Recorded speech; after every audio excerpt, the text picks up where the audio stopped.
أراني أقاول صحاي كتعرب دي أخبار سما. An historic summit from the point of view of Italy's relationship. Year 2050, a quarter of the world's population. كتورنت بوليتيكا يمسرات كأوس بوليتيكا يمسرات بحري. 4 مليون كم زي ولا بتعمر قصونيا. هذا حد أوان. جنب عينيني جن. بأسهم مسمن قستي إيرترا أنا كل شعب لي شعبيا. سلام تخطاتلتنا الشانل كما تخونوا سنة كتكونوا نايوتر من يوتيو لومو وين كم توتر نقبرو أقداسي نقولنا كمهرنا كان كحنان زخلي زبال كوارستات أكيبا متيوكم اللغو مجم بزوان زي نتي نايكرنا أفريكا بوليتيكا كابت زنبرو وطري قرب نابناي لمعات فلاي بمولهم ثم راح نبت اليان كيدوم سلو زنبرو جوكو بزحات كابون تمالي سوميم اتي بوليتيكاوي حشوية وينجمير له أنت هوني بريزنتنا إيرترا أبتليانا لو زح ناي دبلوماسيا وسرح دما مسرح يركب مسوغن غنو دما بزح مزار بزخنا نغرات له صنيهلنا كنرينا غنو اتي أبتليان استغبري أخيبا بفرلاي نمرحنا كينيا أبرتع نغفيتان وترن فتيرو لون تايس لزبلاي تايس لزغبريو كنرينا بز فيديو زي بمنتهى يوم كسع كندزت أمامه توزلو أبي أبتكونتات مجمع الاتحاد ورح حادة زفرمنا ثلاثة معالتي MOU Memorandum of Understanding انتهي زعم السلة قبل ملس 5 سبلو رينا لنا تقداي ناي بحرين ناي أفضل بحرين زبلو زلو كما يخيد على نسخن رينا وشتاو بوليتيكا ناي إثيوبيا ما نبي قص يخيد على سلزي ناي إثيوبيا ناي الصومال كمون ناي كينيا لو كل ما إيرترا اللي أنت قبل زلا زتوكر عرسينا غنري بليس لايك قبرو سبورت قبرو مجمريا بزعبات كونتات زلو بفلاي اليان اتوكرا بإميغريشن كون كله بخميت متولو تنا إميغريشن حلافيتنا زكونتات زي كتجلس كلا سزاربتوس كرسمع. An historic summit from the point of view of Italy's relationship with Africa. The Prime Minister Giorgia Meloni had strong support from the European Union, so we had Ursula von der Leyen, the European Commission President here, and also Moussa Faki Mahamat, the Chairman of the African Union Commission, as well as several major leaders from African countries. As you said, the Mattei Plan is at the centre of the Italian government's strategy. So, Abzintalo, okay, give me a sec. So,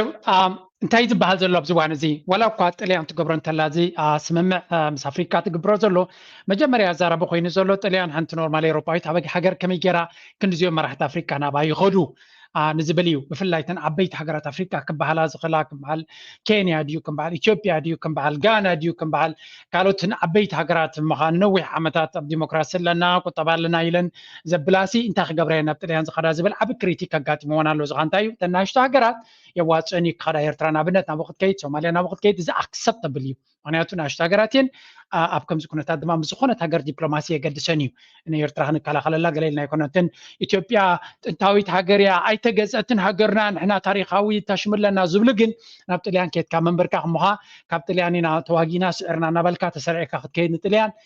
كمون كينيا تمسها سالي كريتيك متشوا مالك رينا زرعان ببينو الزعب قلنا قديف كاغن زي تغيرو زلو تليان ملو دقف كابي روبا اللوا بريزيدنت ناي جي 7 كمخانا متندما إذا قدر سنة كلويو لو كل دما تناي إوروبا بنا إميغريشن كنا تاد مجد تليان زما دما نتليان تجبرو إنيشيتيف ويكا تبغسو زيادة أوروبيان كدقفو خمس خلو يقلت على نسمع ياس. Meloni says will be a new chapter in the relations between Italy and Africa. That involves proposals for projects totaling $6 billion, including, for example, vocational training in Morocco, an education project in Tunisia, and health projects for the Ivory Coast, with others planned for other countries. Now, we've already seen some criticism. ولا بأوروبا ترجع جرا أنت لو تكونت أوروبا مس أفريقيا خد جبرت خلت لي أمس أوروبا مس أفريقيا خد جبرت خلت تبع لي أبتك بعرب جبوت كن رخالنا جن إيرترا بزوج دبلوماسيا والسمع تجبر زلا أنا I think إتليان ون ننوي حوان تريفوم زنا برا بكوخين استسمع عميز ما سلسنة هلا هنرينا أمس بريزنت سياس جبرو زلو وعلات بستفل عليه من جدي إذا دما كومبلمنتاريتي ويدما تملا لا إير رف حزل لون هجرات كوينني سمعني إتليانا بأوروبا دحري تريف هذا لا تايمالتيو كم تزد اللي أب أفريقيا ديلس كتجبر ويكاسم معات تجبر زيس أنا هتزدما أب دبلوماسي أب قطبة كم تزد اللي تسقوم سلديس أنا هت تحري تريفات أنها أبتي سمين أفريقيا ترى تقراني يرو مس ليبيا دما فيل جيرات تبيدا زيادة زمدنا مس ليبيا ينيرو ليبيا دما بيدوم نساتهم كي ربحهم كي صاروا تقولوا أمريكان فرنسا نتهجر فحبي لما سلزي مسكالو تفتنو مس جبسي ቦታ የብሎም ካብኦም ንላዕሊ ረብሓ ዘለዎም ካልኦት ሃገራት ነቲ ቦታ ሒዞም ኣብ ኣልጀርያ ኣብ ካልእ እውን እንተኾነ ኣብ ሞሮኮ እውን ስለዚ ናብ ኤርትራ እታ እንኮ ተሪፋቶም ዘላ ዕድል ዘለዎም ቦታ ኣብ ኣፍሪካ ፅቡቅ ዝኾነ ስራሕ ንክሰርሑ ናብ ኤርትራ ክመፁ ዝኽእሉ ይመስሉ እዚ ንጎኒ ገዲፍና ግን እቲ ናይ ኢሚግሬሽን ወላ ናይ ኢሚግሬሽን እውን እንተኾነ ኤርትራ ብዙሕ ስደተኛታት ዝኸደላ ዝነበረት ሃገር እያ ስለዚ ኤውሮጳዊ ሕብረት ኣብዚ እዋን እዚ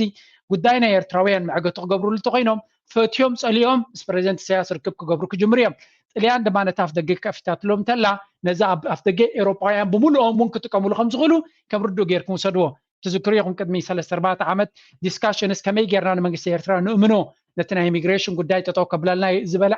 ዓቢ ዲቤት ነይሩ ኣብ ስዊዘርላንድ ኣብ ጀርመን ኣብ ዴንማርክ ኣብ ኖርዌይ ኣብ ስዊድን ዲፕሎማት ናቶም ክሰዱ ይፍትኑ ነይሮም ግን ምስቲ ዝነበሮም ተፃቦታት ምስ መንግስቲ ኤርትራ ድማ ምሶም ክሰርሕ ኣይደልን ነይሩ ስለዚ ኣብዚ እዋን እዚ እቲ ናይ ኢሚግሬሽን ፀቕጢ ዘለዎም ናይ ኤርትራውያን ኢሚግሬሽን ጠጠው ክነብሉ ኣለና ገለ ክብሉ ከለዉ መጀመርያ ምስ መን እዮም ዲል ክገብሩ ምስ መንግስቲ ኤርትራ እዮም ስለዚ ጥልያን ድማ ከም ኣቦ ወንበር ናይ G7 ሃገር ብመንፅሩ ድማ ኤውሮጳዊ ሕብረት ሪኢኹም ኢኹም ፕሬዚደንት ናይቲ ኮሚሽን ኣብ መፅያ ነይራ ኩሎም እቶም ናይቲ ባይቶ ሓላፍቲ እውን ኣብ መፅዮም ነይሮም ስለዚ ጥልያን እትወስዶ ተበግሶም ምስ ኤርትራ ኤውሮጳዊ ሕብረት ብድሕሪ መጋረጃ ደድሕሪኦም ክመፅእ ከም ዝኽእል ናይ መወዳእታን ኣገዳሲትነት ብድሓሪ ክጠቕሳ ደልየ ነይረ ኣብዚ ኩነታት እዚ ናይ ቀርኒ ኣፍሪካ ናይ ቀይሕ ባሕሪ ተፃብኦ ወይ ከዓ ክራይሲስ ኣብ ግምት እንተይቲኻዮ ኤውሮጳዊ ሕብረት ኣብ ጅቡቲ ከምቲ ዝድለ ሬፕሬዘንትድ ኣይኮኑን ቤዝ የብሎምን ኣብ ስዑድ ዓረብ ቤዝ የብሎምን ኣብ ዝኾነ ቦታ ኤውሮጳዊ ሕብረት ነቲ ፀጥታ ናቱ ቢዝነስ ረብሓ ከሳልጠሉ ዝኽእል ቦታ የብሉን ኤርትራ እታ ዝበለፀት ዕድል እያ ክትከውን ስለዚ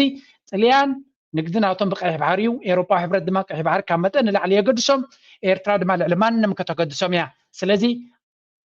ምናልባት ሕጂ ኣብ ዘረባ ክትዛረባ ይትኽእል ኒኻ ግን ኢትስ ማተር ኦፍ ታይም ምስ ግዜ ምስ ሕጂ ዝገብርዎ ዘለዉ ናይ ኤውሮጳዊ ሕብረት ምስ ኤርትራ ፅቡቅ ዝምድና ንክገብሩ ክብገሱ ከም ዝኽእሉ እዚ ድማ ነቲ እገዳ ኣብ ልዕሊ ኤርትራ ወሪዱ ዘሎ ብኣሜሪካ ይኹን ብኤውሮጳዊ ሕብረት ቀልጢፉ ንኽላዓል ጥራይ ዘይኮነስ ዝለዓለ ሽርክነት ምስ ኤርትራ ክግበር ከም ዝኽእል ክንርኢና ምናልባት ዳሕራይ ብካልእ መንገዲ እውን ክምለሳ ኢና እዛ ርእሲ እዚ እስከ ንእሽተይ ንስማዕያ ድሕሪኡ ኣብቲ ናይ ኬንያ ክንሰግር ኢና From Musa Faki Mahamat, who said that there wasn't enough consultation ahead of the plan. And I think there's a lot of scepticism too. Is this really about the Italian government trying to position itself for the European elections? Or is it really serious about building relationships and strengthening the economies? This is very important እዚያ ጉዳይ እዚያ ነቲ ምርጫ ዝመፁ ዘሎ ትጥሊ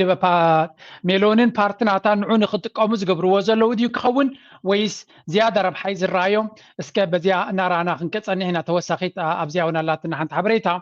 መቸም 2023 ሃገራት ኤውሮጳ በብሓደ ሃገራት ዓለም ቻይና ትኹን ኤውሮጳ ራሽያ ኩላቶም ምስ ኣፍሪካ ዘለዎም ዝምድና ክዕርዩ ከም ዝደልዩ ዘለው ኩላቶም ተበጊሶምሉ ዘለው እየን ሓንቲ ሃገር ወይ ካለይቲ ሃገር ኣይኮነትን እዚ ድማ Africa ማዕከል ስዕበትና ኮነት ትመጻላ In 2023, Africa stole the global spotlight as numerous nations forged or bolstered alliances with African counterparts. Intriguingly, the continent continues to captivate attention as a growing number of countries vow to invest in its potential. Now, the Prime Minister of Italy has unveiled a bold plan for investment in Africa, aiming to tackle energy challenges and curb illegal migration. Africa's significant influence on the global stage cannot be overlooked. Prime Minister Giorgia Meloni So ከም ንሪኦ ዘለና ኣፍሪካ እንተስ ብድንጋፀ ሳይኮነን ንዘበናት ዝቐፀለይ ነይሩ ረብሓ ኣፍሪካ ብዙሕ ፀጋታት ከም ዘለዋ ህዝቢ ከም ዘለዋ ኣገዳስነት ከም ዘለዋ ኩለን ሃገራት ዓለም ተረዲኦም ኣለዉ ቀደም ኣፍሪካ ድኻታት ሃገራት ዝነብሩላ ድኻታት ህዝቢ ዝነብሩላ ነይሩ ሕጂ ግን ኣፍሪካ ከመይ ኮነት ናይ ረብሓ ቦታ ምስ ኣፍሪካ ሽርክነት ንመፃኢ ኣዝዩ ኣገዳስነት ዘለዎ ኮይኑ ስለተሰምዖም ነፍሲ ወከፎም ምናልባት ዝኽተልዎ ዘለዎ መንገዲ ድሓን እዚያ ዘረባ እዚያ President in Kenya up to which is very, very powerful. By 2050, a quarter of the world's population will be living in the African continent by the year 2050. And therefore, any business person, including Kemal, if you're looking as a business person, you must think about the market. Yes. So, Dave Lalong, Isra Hamsa, Dehri, Isra Hamshan Amet Abilu Malachi.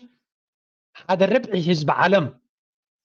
بملو صدو ربع ناتو هذا برس ربعة ناتو أبا أفريقيا يكهلو سلازي بزعبا بيزنس بزعبا ربحة بزعبا ايكونوميكس زي قدس هكاتو غينو بزي قدس عيني تهجريا بزي قدس منيخا انت عينت كامبانيخا بزي أفريقيا صبوك كيدا يتخلنيخا سلازي أبا أفريقيا زلكا استراتيجي أبا أفريقيا زلكا ربحة قدام النتكو هابلو مزخونة هاجر دما كمزي نتصبغ نجار نسناي نجار تجبريل كات تجبر زي كونسي قديتا زلوا ويكا نوحسنة ካብ ሕጂ ፖዚሽን ክገብራ ክኽላለውን ስትራቴጂ ናተን ክቕንዓ ክኽላለውን ሃታ ናይ ሃገራት ትሪኦ ዘለካ ድማ ነዚ ዘንፀባርቕ እዩ እዚኣ ዘረባ እዚኣ ሓንቲ ካብቲ ንዊልያም ሩቶ ኣነ ዝያዳ ዘድንቆ ኩሉ ግዜ ክዛረብ ከሎ ንኣፍሪካ ረፕረዘንት ገይሩ እዩ ዝዛረብ ተመሳሳሊ ፕሬዚደንት ኢሳያስ እውን ብዙሕ ግዜ ዘረባናቱ ኤርትራ ገለሉ ዘይኮነስ ብዛዕባ ኣፍሪካ እዚ እንታይ ማለት እዩ ኣፍሪካ ከም ኣፍሪካውያን ክንሓስብ ክንክእል ኣለና ኢን ተርምስ ኦፍ ከም ኤውሮጳውያን ኣሜሪካ ከም ኣሜሪካ ቻይና ከምኡ ክሓስቡ ከለዉ ቻይና ማለት ክንዲ ህዝቢ ኣፍሪካ እዩ ህንዲ ማለት ክንዲ ህዝቢ ኣፍሪካ እዩ ተርዲኹም ንሎም ካብኡ ከማን ይበዝሕ ኣሜሪካ ማለት ዓበ ሃገር እዩ ኤውሮጳ ክበሃል ከሎ ስለዚ ንእሽተይ ኮንካ ክትሓስብ ዘይኮንካ ከም ኣፍሪካ ክትሓስብ ኣለካ እዚኣ ግን ኣይኮነት እንዳኸፈይታኒ ዊልያም ሩቶ ኣስዒባትሉ ዘላ ካልያሳ ፅንሒልና ክንሪኣ ኢና እዛ ዘረባ ግን ንስማዕያ ፕሊዝ ላይ ግበሩ The market will be in Africa shortly. We are having a new conversation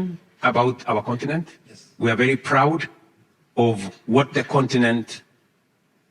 can achieve and what the continent has to share with the rest of the globe. We are very confident that the resources we have in our continent, if they were complemented by the technologies that we have in this part of the world and the financing that we can all put it together, we can forge a win-win outcome for Europe and Africa and for Africa and the globe. It's brilliant. Really. እንታይ ዝብል ዘሎ ኣፍሪካን ኤውሮፓን ኮምፕሊመንት ትኮና ወይ ከዓ ተመላልየን ከዓብያ ዝኽእላ ዳ እምበር ዝወዳደራ ክኾና ይግባን ውድድር ኣገዳሲ እንዲ ግን ንክልትየን ከመላልእ ዝኽእል ኣሎ ኤውሮፓን ኣብነት ቴክኖሎጂ ኣለዎም ትምህርቲ ኣለዎም ካፒታል እውን ኣለዎም ገንዘብ እውን ኣለዎም እንታይ ግን ዘይብሎም ፀጋታት የብሎምን ብፍላይ ድማ ናብቲ ክኸድዎ ዝደልዩ ዘለው ስትራቴጂ ናይ ኤውሮፓ ካብ ናይ ፎሲል ፊውልስ ወይ ካብ ዝነዳዲ ካብ ትሕቲ ከርሲ መሬት ዝወፅእ ነዳዲ ናብቲ ሓምላይ ኤነርጂ ገጾም ፒቨት ክገብሩ ወይ ናብ ገጾም ክኸድዮም ዝደልዩ ዘለው ከም ዓበ ድማ አንቂዶም ኣለዉ ነቲ ክላይሜት ንምብዳህ ፀገማት ናይ ክላይሜት ንምቅላል ተባሂሉ ነዚ ክገብሩ እንተኮይኖም ምስ ኣፍሪካ ብቐጥታ ክሰርሑ ኣለዎም ምስ ኣፍሪካ ድማ ኣፍሪካ እታ ዝቐረበት ኮንቲነንት እያ ንዓው ብኩሉ ታሪካዊ ምትእስሳር ኣሎ ጂኦግራፊካዊ ምቅርራብ ኣሎ ብዙሕ ነገራት ዘተኣሳስሮም ኣሎ ስለዚ እዚን ክልተ ኮንቲነንት ብቐረባ ክሰርሓ ዝኽእላየን እንታይ እሱ ድማ ንስኻትኩም ትደልይዎ ንሕና ንደልዮን ኣፍሪካ እቲ ዘድልየኩም ማዕድናት እቲ ዘድልየኩም ዕዳጋ ዘለዋ ኮንቲነንት ክትከውን ከላ ንኣፍሪካ ድማ እቲ ዘድልያ ቴክኖሎጂ ከምኡ ድማ እቲ ዝጎድላ ካፒታል ምሳኹም ኣሎ ስለዚ ብቕንዕና እንተመፂና ተመላሊና ናብ ዝለዓለ ደረጃ ክንከደሉ ንኽእል ፅቡቕ ኣድቫንቴጅ ኣሎ ናበለ እዩ ዝዛረብ ዘሎ which is really powerful. In fact, I can tell you today 4 aspects of Africa, what Africa is. Number 1, Africa has the largest renewable energy assets in the world. Number 2, Africa has 2/3 of the world's arable land for agricultural production. Number 3, Africa has the youngest population, 70% below the age of 30. And number 4, Africa has the world's critical minerals. ብዛዕባ ኣፍሪካ ክንዛረብ ከለና 4 ኣገዳሲ ነጥብታት ክጠቕሰልኩም ይኽእል ነዚ ንገብሮ ዘለና ሽርክነት ወይ ንሓስቦ ዘለና ኣገዳስነት ክህልዎ ዝኽእል ኢልዎም መጀመርያ ኣፍሪካ ነቲ ዝተኻኻ ወይ ከዓ ሪኒዌብል ኤነርጂ ዝበሃል ናይ ፀሓይ ድዩ ካብ ማይ ድዩ ካብ ንፋስ ድዩ ካብ ኩሉ ክመፅእ ዝኽእል እቲ ዝበፅሐ ፀጋ ዘለዋ ኮንቲነንት ኣፍሪካ እያ ስለዚ ነቲ ንስኹም ትደልይዎ ዘሎም ቀንዲ ምንጭናቱ ኣፍሪካ እያ ካልኣይ መግቢ ሓደ ካብቲ ኣገዳሲ ነጥቢ እዩ ዝሕረስ መሬት ትዝዓበየ ክፋል ወይ ከዓ 2/3 ማለት ከባቢ 60% ናይ ኣፍሪካ ዝሕረስ መሬት ክትሓርሰሉ ትኽእል ኣፍሪካ እዩ ትዝሕዝን ግን ኣፍሪካ ጥሜ ዘለዋ ትዝዓበየ ዝሕረስ መሬት ዘለዋ ፀጋ ክነሳ ዝጠሚ ዘሎ ህዝባ ነቲ ዘለዋ ፀጋ ዘይትጥቀም ዘላ ግን ብሓፈሻ ግን ኣፍሪካ ንኤውሮጳ ብዓይኒ ሕርሻ ክሪኡ ከለዉ እቲ ዝበለፀ ዝሕረስ መሬት ናይ ዓለምና ምሉእ እዩ ዝብለኩም ዘሎ ኣብ ኣፍሪካ እዩ ዘሎ ሳልሳይ ዝዓበየ ህዝቢ ብዛዕባ ኢኮኖሚ ክትሓስብ ከለኻ ህዝቢ እንተዘየለ ትርጉም የብሉን ኤውሮጳ ድማ ፀገሞም ህዝቢ ናብ ጎደለ ከይዳ ኣለዉ ስለዚ ህዝቢ ድማ ንሕና እዩ ዘለና ከምኡ እውን እቶም ክሪቲካል ሚነራልስ ወይ ከዓ እቶም ኣገደስቲ ዝበሃሉ ፀጋታት ነዚ ንኸዶ ዘለና ንዝመፁ ዘሎ ኢኮኖሚ ዘድልዩ ክሪቲካል ሚነራልስ ዋ ኣብ ኣፍሪካ እዮም ዘለዉ ስለዚ በዘን 4 ጥራይ ዝምድናና ክሕይል ይግባእ ስትራቴጂካዊ ዝምድናና ክድንፍዕ ይግባእ እዩ ዘስምዕ ዘሎ that are necessary for energy transition. So if you are looking at the future and you're not looking in the direction of Africa, then I want to tell you, you are looking in the wrong place. Yes. The future is in Africa. There is an African proverb that says, until the lion learned to write a story, All stories glorified the hunter. So نمتعي وحسي كنا متحسب تلقى بزي أفريقيا أبكالة تمت تلقى حلم تجاجي خلقها بوتا تجاجي خلقها بزي أفريقيا التدليو نجار كد بصحي تخلني غمغنياتو التزبالة تصقطت أب أفريقيا يزور له نابله بزي من قدي زربا ماله أنت هنا يبلا له أنبسا تاريخون جانتون جغننتون كساب زي جلسي التينتا أنبسا زقتلوي كاتهداني نا أنبسا نسي جغننتو غلت يبلا له سلازي جزدك أسن بسا يزبلنا أفريقيا ناتا ستوري ناتا صباقه صقاتاتا نا عالم كساب زي نغرت እቶም ዝምዝምዝዋ ብናቶም ዓይንን ብናቶም ኩነታትን ክገልጽዋ እዮም ንሳ ድማ ብኸመይ ይገልጽዋ ድኻ ለማኒት ወላ ሓንቲ ዘይብላ እናበሉ እዩ ስለዚ ኣፍሪካ ንቅድሚት መፅያ ስቶር ናታ ንቅድሚት ከተቀድም ክትክል ኣለዋ እናበለ ኣሜዚንግ ዝኾነ ስፒች ደሊቨር ገይሩ ነይሩ እዚኣ ምናልባት እዚኣ ኣይኮነት እንታ ዓባይ ኣዛራቢት ኮይና ዘላ ንእሽተይ መንስማያ ዊልያም ሩቶ ዓብ ክሪቲክ ኣጋጢምዎ ኣሎ እንታይ ይስኻ ክንሪኦ ኢና There was a time Africa was profiled as the continent of conflict, disease, poverty, and war. I want to tell you that we have a new definition of Africa. It is the continent of opportunity, great potential, and a great future. It is for this reason. سنتاي بلالو غزي نيرون افريكا بطميتن بوغن بعغرغرن طراي تفلطلو ستيل حجون صبوغي نسخانا بصبوغ تغلصنا مفتانكا برستيل تصقا مايكدن بحفشا جن افريكا كينوزي خليفه كتري يغبا كينوزي ابزوان زي افريكا ناي عدل بوتا ناي صقاتات بوتا ناي عبيد بوتا ناي معبال بوتا كتكون كم تخل يزغلزلو very very powerful and necessary speech in نزارب زلنا بزيات راي عب كبر لني ويليام روتو انت خوني ابزيا كنتات حنتلا قدمنا بناي بريزيدنت سياس مسغارنا زياس كسمو William Ruto has offered a defense for his participation in the Italy-Africa summit this week. This move comes several months after he vocally criticized the practice of summoning African leaders to foreign capitals. Following the Italy-Africa summit in Rome, the Kenyan leader issued a statement that marked a shift in his stance, expressing support for the pragmatic approach of selecting a group of leaders to represent the continent.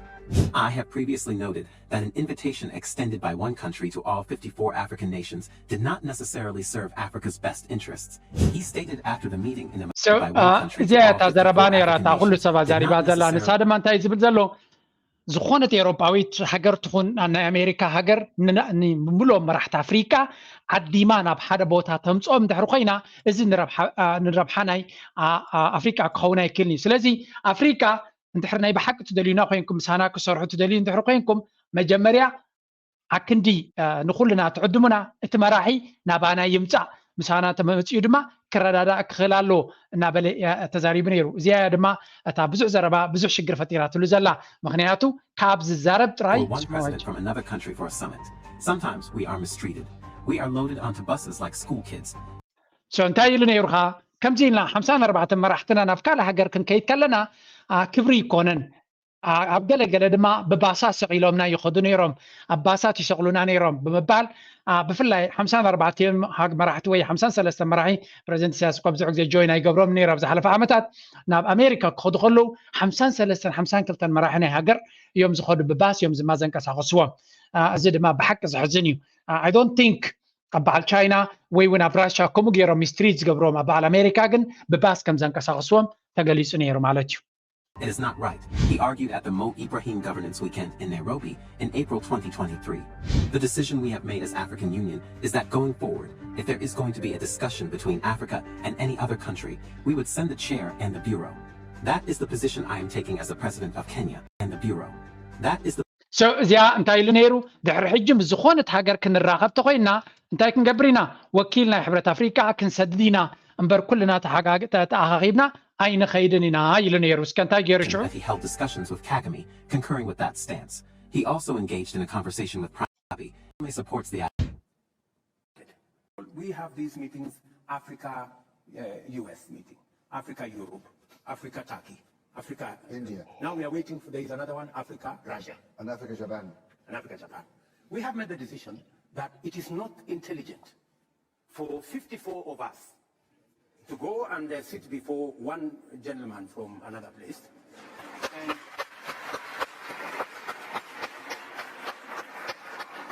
So 54 خيدنا أبو تطويلنا ناتوم حسابات كنسمع intelligent يكونن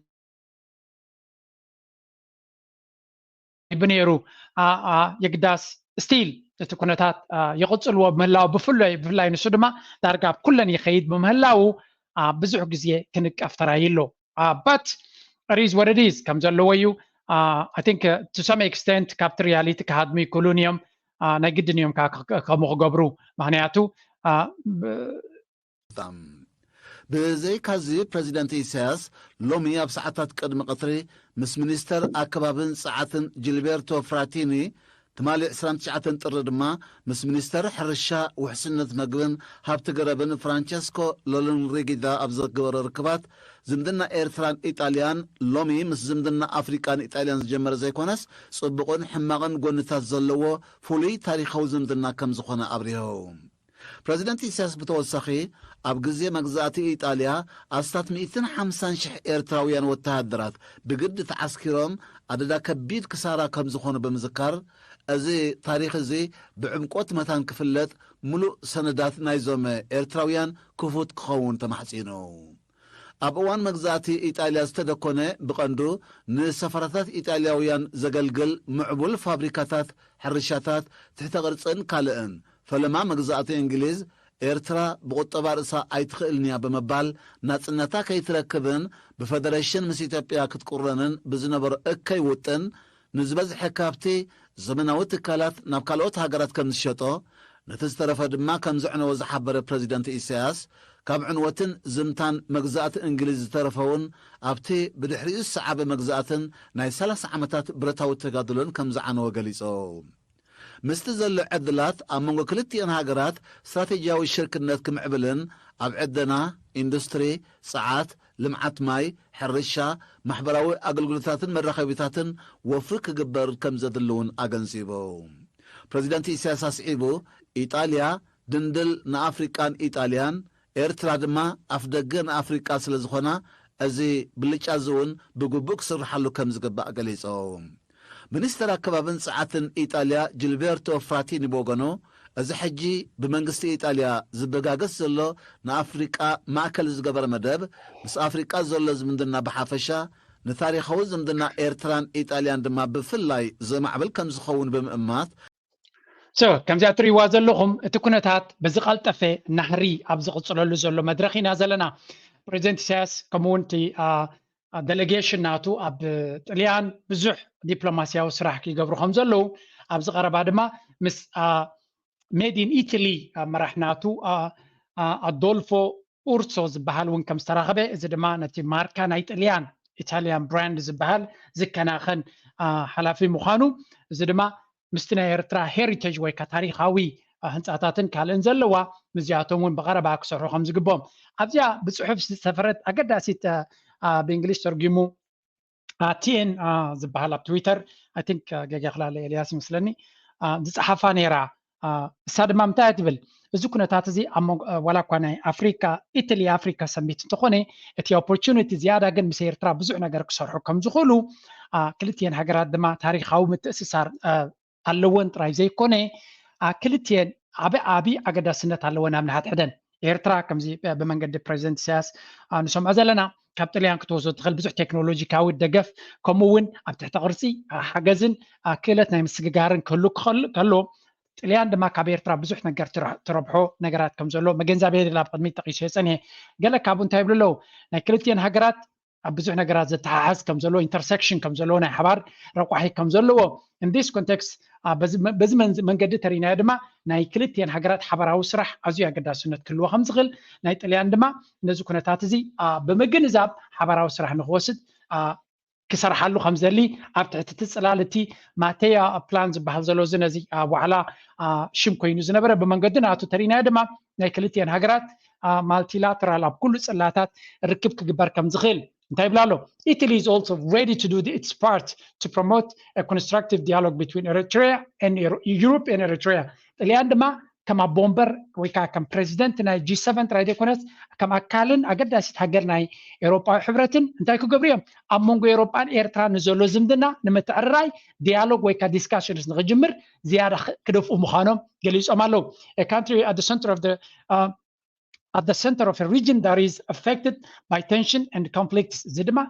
إيرترا دما تزلات بوتا بتمع كلاي مبراق بنا إسرائيل قال ملاز جميرو أب يمن سعودي قال زولو أب كيف بحر زولو كله كنا تذكر خلها أب كيف أب كرنافريكا تمسي خانة السودان إثيوبيا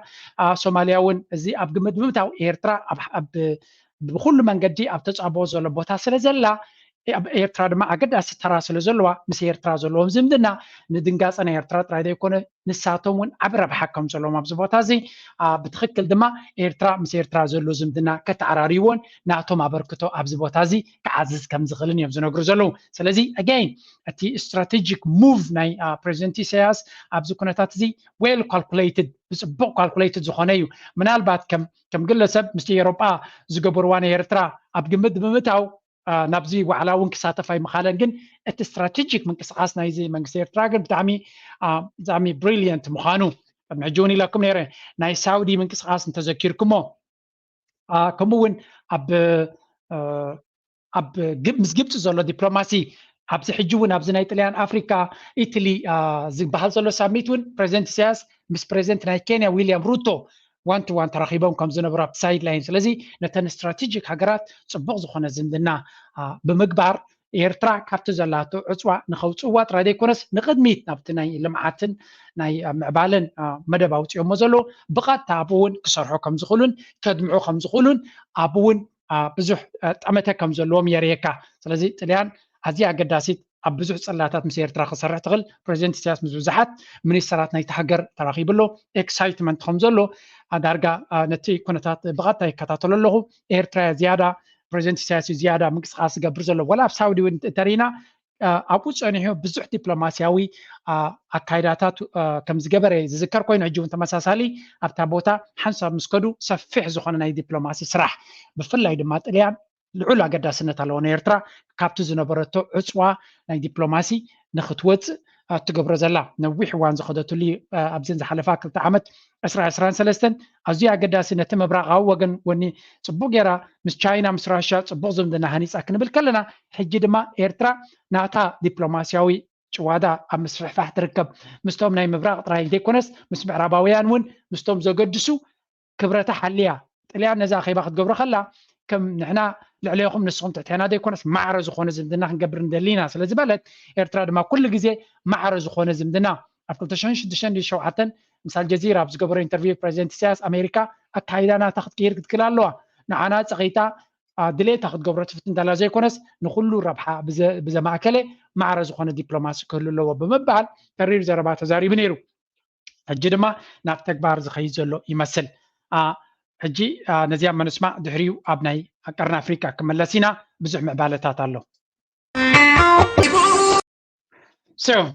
كم تري وزر لهم هذا أبي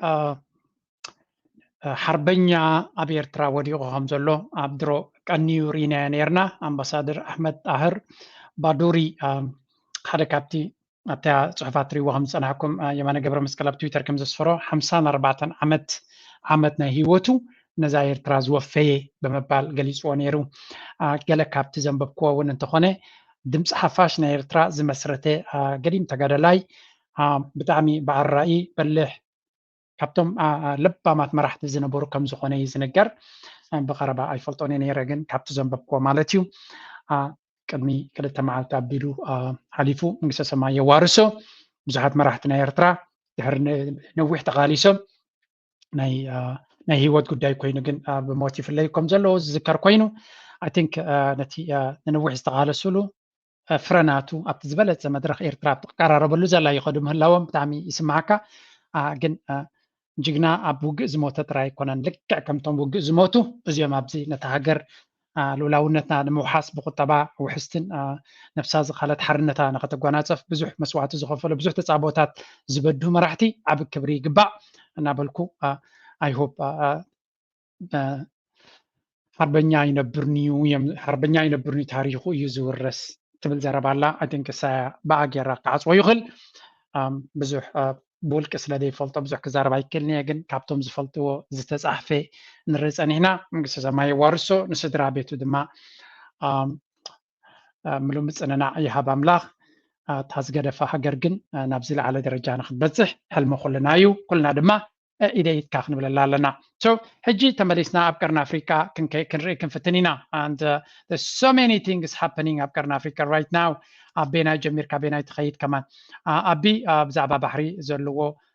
ኣተውቀጠው ኣይገደፈና ኣሎ እስከ ንጀምር በዚ ኣብ ጉዳይ ኣፍ ደገ ባሕሪ ኣምባሳደራት ኢትዮጵያ ኣብ ቻይናን ካናዳን እቲ ስምዕነት ደገ ባሕሪ ሂብካ ናይ ምቕባል ዕላማ ብሓባር ምልማዓን ዝተሓንገጠ ምዃኑ ገሊጾም ኣምባሳደር ኢትዮጵያ ኣብ ኣሜሪካ ዶክተር ኢንጂነር ስለሺ በቀለ ድሌት ኣፍ ደገ ባሕሪ ሕቶ ወደብን ናይ ህልውና ጉዳይ ምዃኑ ገሊጾም ልዕሊ 120 ሚልዮን ህዝቢ ዘለዋ ዓባይ ሃገር እያ ዕዙዝ ዕቤት ኢኮኖሚ ተመዝግብ ዘላ ሃገር ምዃና ኣፍ ደገ ባሕሪ ከም ዘድልያ እውን ሓቢሮም ኢትዮጵያ ምስ ሶማሊላንድ ብሓባር ዝገበረቶ ስምምዕነት ኣብ ሂብካ ናይ ምቕባል ብሓባር ናይ ምልማዕ መርሃ ብምኽታል ምዃኑ እውን ተዛሪቦም ይኹን እምበር እቲ ስምምዕነት ናይ ጽልኢት ዘይምርግአን ወረዝ ዝነጽሑ ኣካላት ካብ ተግባሮም ክቁጠቡ ከም ዘሎም እወንታዊ ብዝኾነ መገዲ ክግንዘቡ ይግባእ ክብሉ ከም ንሪኦ ዘለና ስቲል ዲፕሎማስያዊ ነቲ ዘሎ ኩነታት ዓለም ንክትቅበሎም ብዙሕ ፃዕሪ እዮም ዝገብሩ ዘለዉ ግን ብዙሕ ፍረኻ ይረኽብሉ የለውን ሓደ ካብኡ ኣብ ናይ ኢጋድ ኣኼባ ተሓሲቦም ከብቅዑ ሕጂ ኢጋድ ከም ብሓድሽ ካልእ ኣኼባ ንክገብር ይልምኑ ኣለዉ ኢትዮጵያ ከምኡውን ኣብ ሴኪሪቲ ካውንስል ጉዳይ ናቶም ንኸይቀርብ ዝተገበረ ኩሉ ፈሺልዎም ናብ ሴኪሪቲ ካውንስል ክሓልፍ ከም ዝኽእል ጉዳይ ይንገር ኣሎ ብተመሳሳሊ ፕራይም ሚኒስተር ኣቢ ኣብ ጥልያን ነቲ ጉዳይ ክፈትሕሉ ክሽምግልዎ ደልዩ ነይሩ ሶማልያ ግን ተሪር መርገፂ ብምሃብ ኣክንምሱ ምስ ኤርትራ ከም ዝተረኸበት ምስ ፕሬዚደንት ኢሳያስ ከምኡውን ምስ ካልኦት ፕሬዚደንት ናይ ሶማልያ ከም ዝተረኸበ ምስ ኣቢ ግን ቀጥታዊ ዝምድና ክገብር ከም ዘይደለየን ነቲ ሒዝዎ ዘሎ ክሳብ ዘይገደፈ ድማ ዲፕሎማስያዊ ርክብ ምስ ፕራይም ሚኒስተር ኣቢ ትርጉም ከም ዘይብሉ ገሊፆም ኣለዉ ሶማል ኣሜሪካ ሕጂ እውን ደጊማ መበል ሳልሳይ ግዜ ብመንገዲ ናይ ስቴት ዲፓርትመንት ናታ ንሉላውነትን ናፅነትን ናይ ሶማልያ ክትጥሕስ ከም ዘይትደሊ ብዲፕሎማሲ ኣብ ዓብይ ሽግር ትርከብ ኣሜሪካ ተወሳኺ ሓድሽ ኣፍ ደገ ናይ ፅልኢ ክትከፍት ከም ዘይትደሊ ሕጂ እውን ገሊፃ ኮሚላ ይገለፆትን ግን እቲ ኩነታት ኣብ ጋዛ ኣጋጢምዋ ዘሎ ኣብ ዩክሬን ኣጋጢምዋ ዘሎ ሕጂ ድማ ኣንፃር ዓለም ኩሉ ብምኻድ ንኣቢ ክድግፎ ከም ዘይትደሊ ንፁር ኮይኑ ኣሎ ኣብዚ እዋን እዚ ድማ ወላ ንኣቢ ክትሕግዞ ተደልየት ኣንፃራ ጠጠው ዝብላ ዝኽእላ ዓበይቲ ሃገራት ብፍላይ ፅልዋ ዘለዎን ከም በዓል ግብፂ ስለ ዘለዎ ኣብቲ ኩነታት ኣንፃር ግብፂ ኣንፃር ስዑድያ ብምኻድ ንኣቢ ክትሕግዘሉ ትኽእል መንገዲ ከም ዘየለ ፍሉጥ እዩ ስለዚ ኣቢ እታ ዕለት ኣኺላቶላ እቶም ሶማሊላንድ ድማ ፑሽ ገብርዎ ኣለዉ ብዘይ እዝያ ዝጋትእ እንተዘይጌርካ ኣብታ ባሕሪ ክቐርብ ከም ዘይክእል ወይ ድማ ኣብ ደገ ባሕሪ ብጀካታ ነታ ሶማሊላንድ ከም ሃገር ከይተቐበለ መቸም ክንሪኦ ኢና ዋላ እቲ ናይ ሶማሊላንድ መራሒ ንባዕሉ ፖለቲካዊ በዚያ ጉዳይ እዚኣ ገይሩ ክድሕን ይደሊ ነይሩ ክልቲኦም ፖለቲካዊ ጥፍሽና ዘጋጠሞም ብምባል እዮም ናይ ክልቲአን ሃገራት ዝፈልጡ ከም በዓል ፕሮፌሰር መሓመድ ሓሰን ንክልቲኦም ናይ ፖለቲካ ጥፍሽና ናይ መወዳእታ ካርዲ ክጥቀሙ ዝደልዩ ሰባት እዮም ብምባል ገሊፆሞም ነይሮም እስከ ንእሽተይ ንስማዕዮም ኣረዲኦም ኢትዮጵያ ደግሞ በዚህ ቀጠና ውስጥ ትልቅ ህዝብ ይዛ ይሄ ሁሉ ህዝብ ኢትዮጵያ ኣብዚ ዞባ ብርክት ዝበለ ህዝቢ ሒዛ እዚ ኩሉ ህዝቢ ሒዛ ድማ ንሓዋሩ ተዓፅያ ሕጊ ዘይተኸተለ ቅንዕና ዘይብሉ ኣካይዳን ኣነባብራን ዝተረጋግዐ ኣይኮነን እዚ ናይ መረዳድእ ሰነድ እዩ ዝተፈላለዩ ስምምዕነት ይሽረፉ ካብኡ ንቅድሚት ዝመፁ እዚ ፈላማይ መበገሲ መረዳድእ እዩ ዝኾነ ይኹን ኣካል በዚ ቅሬታ ከልዕል ኣይግብኦን ምክንያቱ ህዝቢ ኢትዮጵያ ኣብ ምንቅስቃስ ዕብየት ኢኮኖሚ ዘሎ ህዝቢ ስቑኢልካ ዓፊንካ ምቕማጥ ኣይከኣልን እቶም ቀዳማይ ሚኒስተር እውን ከም ዝበልዎም ነዚ ድማ ከም መራሕቲ ሶማሊላንድ ይኹን ሶማሊ ኤርትራን ካልኦት ግቡእ ስምምዕነት ብምግባር እዚ ናይ ኢትዮጵያ ረብሓ ክሕግዝ ኣለዎን ንሕና እውን ንሶም ዝደልይዎ ምሕጋዝ ኣለና ብዝተፈላለዩ መልክዑ ብዝሐሸ መትከል ዘለና እዚ ከምዚ ኢሉ እናሃለዎ ከሎ ብዛዕባ ባሕሪ እናተዛረቡ ከሎ ፖለቲካዊ ጉዳይ ውሽጢ ኢትዮጵያ ድማ ኣብ ኣዝዩ ሓደገኛ ኩነታት ኣሎ ናብ ትግራይ ክትምስጋርና ነዚ ንስማ ከጦርነት ፖለቲካ የመስራት ከቀውስ ፖለቲካ የመስራት ባህሪ ባልተቀየረበት ሁኔታ አሁንም ቲፒኤልኤፍን ከሽብር ሊስት ማንሳት ታሪካዊ ስህተት ነው ብዬ አስባለሁ። ቢያንስ የተወሰነ የጊዜ ማዕቀፍ ተቀምጦለት የተወሰኑ ወራት ተቀምጦ በነዛ ወራት ውስጥ በፕሪቶሪያ ስምምነት መሰረት ቲፒኤልኤፍ የገባውን ኮሚትመንት መፈጸም አለመፈጸሙ በአግባቡ እዚ ትሪእዎ ዘለኹም ኣባል ፓርላማ ናይ ኢትዮጵያ እዩ ኣይ ቲንክ ካብተ ወለተ ኣምሓራ እዩ ኣብዚ ትማሊ ድዩ ቅድሚ ትማሊ ብመንግስቲ ናይ ኣቢ ተታሒዙ ተኣሲሩ ከም ዘሎ መቐፀልታ ናይ ብዙሓት ናይ ኣምሓራ ፖለቲከኛታት ገሊኦም ካብ ስልጣን ይቁንፀሉ ገሊኦም ይእሰሩ ዝበሃል ዘሎ ናቶም መቐፀልታ ከም ዝኾነን ገለ ካብቲ ቅድሚ ዝተወሰነ ግዜ ንህወሓት ካብ ናይ ግብረ ሽበራዊ ውድብ ዝብል ከውፅዋ ከለው እዚ ዝግበር ዘሎ ጌጋ ምዃኑን ነቲ ኣብ ውዕል ፕሪቶሪያ ኣትዮሞ ዘለዉ ከተግብርዎ ግዜ ከይሃብና ንዓታቶም ካብቲ ኩስታይ ነውፅኦም ዘለና እዚ ፅቡቅ ኣካይዳ ኣይኮነን ነቲ ዞባ ድማ ብፖለቲካ ጌርካ ብውግን ብዕግርግርን ጌርካ ፖለቲካ ከተሳልጥ ምፍታን ነዚ ሃገር እዚ ኣብ ዝኾነ ካብ ፀሓይ ኣይኮነን ብምባል ኢቨን እታ ፕሬዚደንት ዘላ ናይ ሳህለ ወርቂ ትበሃል ናይ ኢትዮጵያ ብተደጋጋሚ ውሽጣዊ ውግእናን ዕግርግርናን ጠጠው ክሳብ ዘየበልና ሽግራትና ካብ ውግእ ሓሊፍና ኣብ ጣውላ ክንፈትሕ ክሳብ ዘይጀመርና ሰላምና ክሳብ ዘይወሓስና ብከምዚ ክንቀፅል ኣይንኽእል ኢና ብምባል እቶም ተወለድቲ ኣምሓራ ኣብ ክልል ኣምሓራ ዝግበር ዘሎ ሞትን ጥሜትን ከምኡውን ህልቂትን ብተደጋጋሚ ይቃወምዎ ከም ዘለውን ንኣቢ ድማ ኣብዚ ቀረባ ብዛዕባ ጉዳይ ናይ ኣምሓራ ክዛረብ ከም ዘለዎ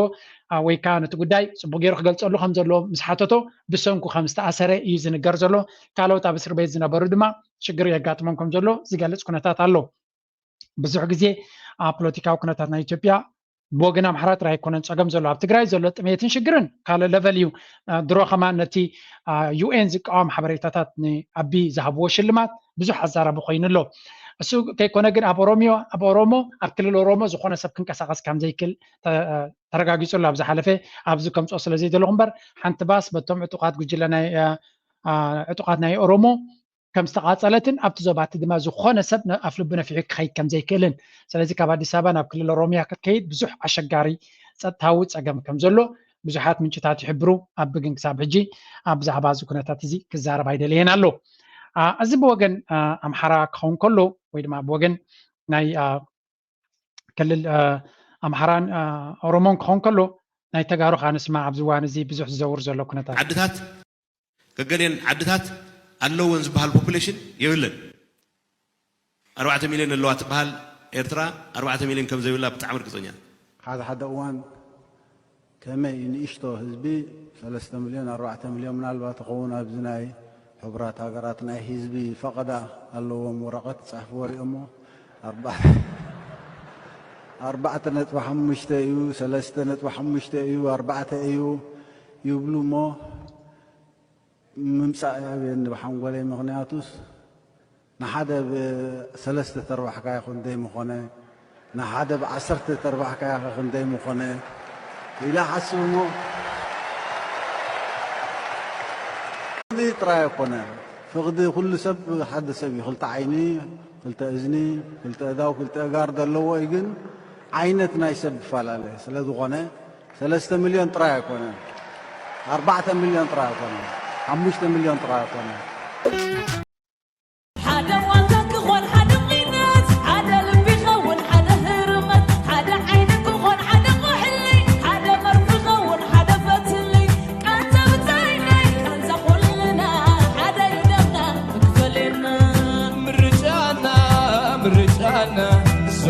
حرنت يا مرجانا نزودنا وتوفياتنا نزودنا خمسة تتبينا كم سعر غدبالي مرو أبو قيدة ما هرانومي كم تبرهن فانوس يحشكم كان قيم تكاهم حبونا تكابوخن ماكن عيا شبيناتا ناعتنا بتاتا كبلا رهيبنا نشمت بتاتا ኣብዚ መቸም ብዛዕባ እዚኣ ቅድሚ ምዝራብና እስከ ነዚኣ ክንዛረብ ክንሳስ ትግራይ ፀላእ መንነቱ እውን ስለ ዝኾነ ፀላኢ መንነቱ ገይሩ ስለ ዝተሓንፀ ብዛዕባ እዚ ወዲ ዝተዛረቦ ብዙሕ ሪያክሽን እንዲ ዘሎ ብዙሕ ሰብ ድማ ኣብ ተጋሩ ኢሊድ ዝነበሮ ንእሽተይ እምነት እውን እንተኾነ ብኡ ገይሩ ከም ዝፈረሰ ምክንያቱ ናይ ብዙሓት ዘረባ ናይ ጌታቸው ረዳ ሰሚዕኩሞ ናይዚ ሰሚዕኩሞ ናትናኤል ሓደ ካብቶም ብዙሕ ግዜ ናይ ኤርትራውነት ዝድግፍ መንእሰይ እዩ እስከ ንስማዓዮ እንታይ ኢሉ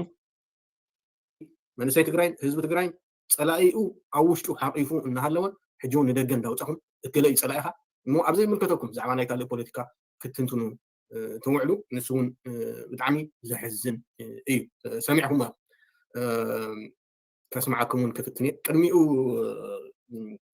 ቅድሚኡ ግን ተወልዲ ዕንበብ እዩ ዝበሃል ናይ ወዲ ራያ ዘረባ እንድሕር ሰሚዕኹም ተወልዲ ዕንበብ ዝበሃል እዚ ሕጂ ኣብ ኤርትራ ዘሎ መራሕቲ ኣሪጎሞም ዶ ገለ ዶ ዝብለና ዘሎ ሰብ ክንደይ ዓይነት ወንጀላትን ክንደይ ዓይነት ሙስናን ዝሰርሐ ያይ ገና ሕጂ ስልጣን ክሕዝ ተባሂሉ መሓዛ በዓል ዶክተር ኣብይ ነይሩ ሎሚ ተደርቢኡ ኣብ መቐለ ኮፍ ኢሉ ሎሚ ንህዝቢ ትግራይ ንመንእሰይ ትግራይ ፀላኣ ፈጠር ይውዕል ኣሎ هاتم زي يمثل إيكونومي أخونا هاتم زي يمثل تناي سراويت عمهم زي يمثل إلى خزاربكم يكلم يا كلها هنا نقطات ولا سلزغنا أب تعمي كبير فتنا هذه يبذلوا بعلم تزحش عمل له زبال شعبي ولا شعبي أو نكبي الناس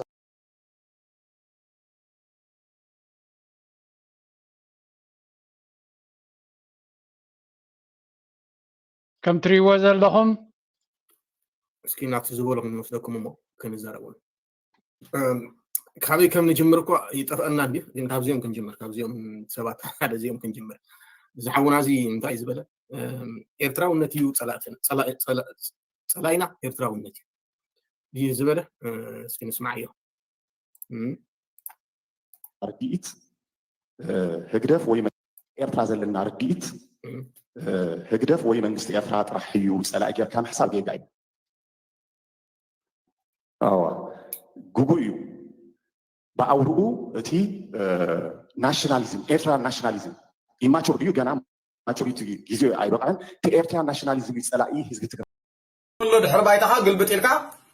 ንኤርትራ እማ ከምዚ ክንገብር ኢና እማ ከምዚ ክንገብር ኢና እማ ኣበይ ነርካ ተንቤን ክተትወካ ከላ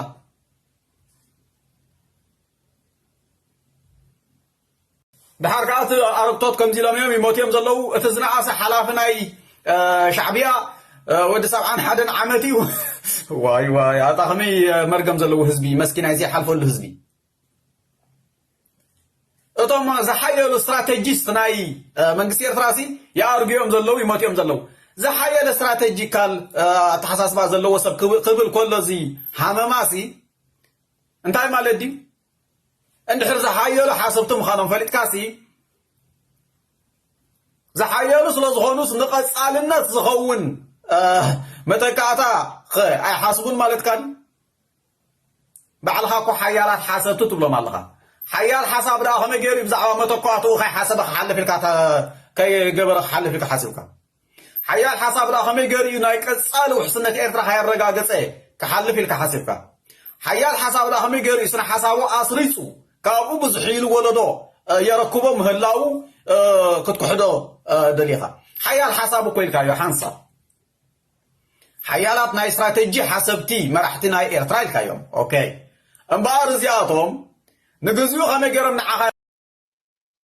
ወይ ናሽናሊዝም ፀላኢ ናይ ህዝቢ ትግራይ ኢልካዮ ህዝቢ ትግራይ ፀላኢ የብሉ ሓደ ህዝቢ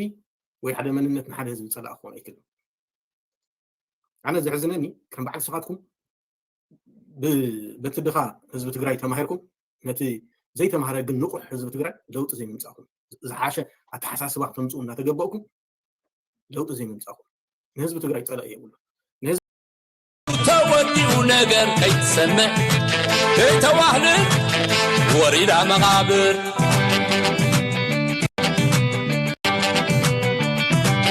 ኣንታ ቁድሪና ሓሶት መቐራ ሎቆታ ተሸሽ اوكي ፀላኢኡ ትምሳኻ ተኣኪቡ ዘሎ መሪሕነት ምዋህል እቲ ትማሊ 10 ኢሳያስ ይምፃእ እናበለ ክንደይ መንእሰይ ዘወደአ ነብሱ ዘድሓነ መሪሕነት ቲፒኤልኤፍ ንሱ እዩ እምበር ናይ ኤርትራ ናሽናሊዝም ንማንም ንህዝቢ ሱዳን እውን ፀላኢ ይኮነ ንህዝቢ ትግራይ እውን ፀላኢ ይኮነ ዝሕዝን ነገር ሕጂ እውን ኣነ ሓደ ግዜ ክገድፎ ይብል እዚ ሶሻል ሚድያ ምናልባት ካብዚ ኩሉ ድሕሪ እዚ ኩሉ ውድቀትናን መከራናን ስደትናን እቲ ምሁር ትግራዋይ ተማሂሩ ዶ ኢለ ይሓስብ እሞ ግን ገና ኣብ ድንቁርና ይኹም ዘሎ ክንቅፅል ኣለና ማለት እዩ እንደገና ሕጂ ከዓ ቅድሚ ዳርጋ 10 ዓመት ኣብዚ ፌስቡክ ተቃሊስና ቀደም ዓረና ፀላኢ ይበሃል ነይሩ ሎሚ ፀላኢ ንዓረና ፀላኢ ዝብሉ ኣብ ትግራይ ወንጀል ዓረና ፀላኢ ብመጀመርታ ሰላም ንብሎም ንሎሚ ካብቲ ናይ ምዝንጋዕ ወፂ ነዞም ብፀርፍን ብዓመፅን ንፍትሕን ለውጥን ሓሰቡ ዝብሉ ዘለዉ ገለገለ ሰባት ኣለዉ ንዓኣቶም ኢለ ዘዳልኽዋ ብዓቅሚ ንእስ ዝበለ ፅሕፍቲ ካቀርብ ፍትነ ከምኡ ድማ ተሳተፍቲ ንኹን ከምዚ ከማይ ተኸታተልቲ ናይዚ ማሕበራዊ ሚድያ ሓደ ነገር ክብሎ ዝደሊ ነገር እንታይ ኣሎ ኮይኑ ናይዚ ድራር ቲብ ቻነል ትብል ዘላቶ ሓውና ጆርጆ ፍተው ፅልኡ በዚ ገልብጥዎ በዚ ዝኾነ ነገር ክነውፅኣሉ ዘይንኽእል ብዙሕ ነገር ግን ክንመሃረሉ ንኽእል ሰብ ከምዃኑ በዚ ኣጋጣሚ እዚ ክሕብር ይደሊ ስለዚ ናቱ ሰዓብቲ ወይ ድማ ነቲ ንሱ ዝህቦ ወይ ዘመሓላልፎ መልእኽትን ትምህርትን ተካፈልቲ ክንከውን በዚ ኣጋጣሚ እዚ ይፅውዕ ካብ ዝሓልኩም ኣይደሊነ ፍተው ፅልኡ በዚ ገልብጥዎ በዚ ካብቶም ንዕዘቦም ዘለና እቲ ቁኑዕ ዝኾነ ትንተና ናይ ፍትሕን ናይ ለውጥን ዘይፈልጡ ወይ ድማ ብግልባጡ ዝገልፁና ዘድልን ዘይድልን ሓበሬታ ኣመሓላሊፎም ንብዙሓት ሰባት ኣብ ሓደጋ ዘውድቑ ዘለዉ ካብኣቶም ክንጥንቀቕ ናብ ዝሓውና መፂና ድማ ብዙሕ ነገር ክንሓስብ ከም ዝግባአና ንምግላፅ እዮም ናብታ ፅሕፍተይ ድማ ክሰገበርኩም ኤርትራዊ ትኾኑ ዝነበርኩሞ ኣካይዳ ትልውጡ ንለውጢ ሓሳባት ኣማዕብሉ ካብ ሸንኮለል ግዜኹም ትባኽኑ መባዝሕቲ ቁፅሪ ቀማም ዝጎድሎም Thank you very much. ብጣዕሚ ደስ ተብል ግጥሚ ክንቅፅል ኢና ግን ብጣዕሚ ደስ ኢላትኒ ክብረት ያበለይ ኣሜሪካ ንህዝቢ ይሃቦ ኣሜሪካ እኮ ብጥሜት ኣብ ጎደና ኮ ዝሓድር ዘለሎም ስለዚ ንመን እዮም እዚኦም ራይትስ ግን ረድኤት ህዝብኩም ይጠምሉ እሞ ረድኤት ተቐበሉ